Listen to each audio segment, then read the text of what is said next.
আছেন, আশা করি সবাই ভালো আছেন। আজকে রান্না করব ঢেঁকি শাক। ঢেঁকি শাক এখানে বউ দেখে নিয়ে নিয়েছি।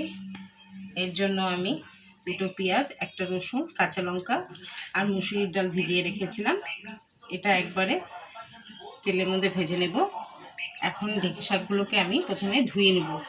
ধুয়ে পেঁয়াজ আর ঢেঁকি শাক একসাথে কেটে নেব, ওর সাথে কাঁচা লঙ্কাও দিয়ে দেবো। তারপরে রসুনটা তেলের মধ্যে থেতো করে দিয়ে দেবো। মুসুরির ডালও ওর সাথে দিয়ে ভাজা ভাজা করে তারপরে শাকগুলোকে ছেড়ে দেবো। কড়াই গরম হয়ে গেছে, তেল দিয়ে দিচ্ছি। এখন তেলের মধ্যে একটি শুকনো লঙ্কা, কালি জিরা, রসুন থেতো করে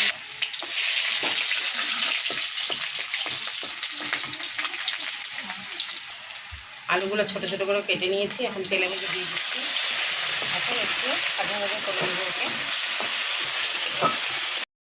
এখন এই মুসুরির ডালগুলো দিয়ে দিচ্ছি, তারপরে শাকগুলো দিয়ে দিব, নেড়ে চেড়ে নিব। তারপরে এখন হলুদ লবণ দিব, লবণ,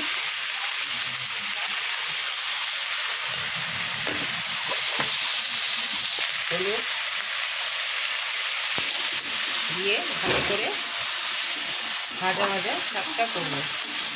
এটা এখন হালকা আমি একটু ঢেকে এখন কিছু সময়ের জন্য ঢেকে দিচ্ছি। এখন আর ঢাকনা দিব না। এখন শাকটাকে এখন আস্তে আস্তে স্টিমে ভালো করে নাড়তে থাকবো। কিছুক্ষণ পর পর এটা ভালো করে ভাজা ভাজা করে নেব।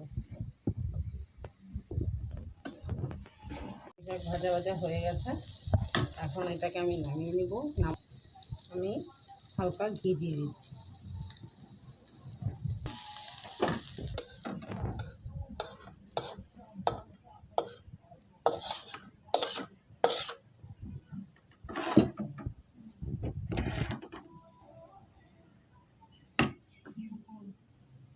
আমার ঢেঁকি শাক ভাজা হয়ে গেছে। আপনারাও একবার বানিয়ে এইভাবে করে খেয়ে দেখবেন। ভালো লাগলে কমেন্ট করে আমাকে জানাবেন।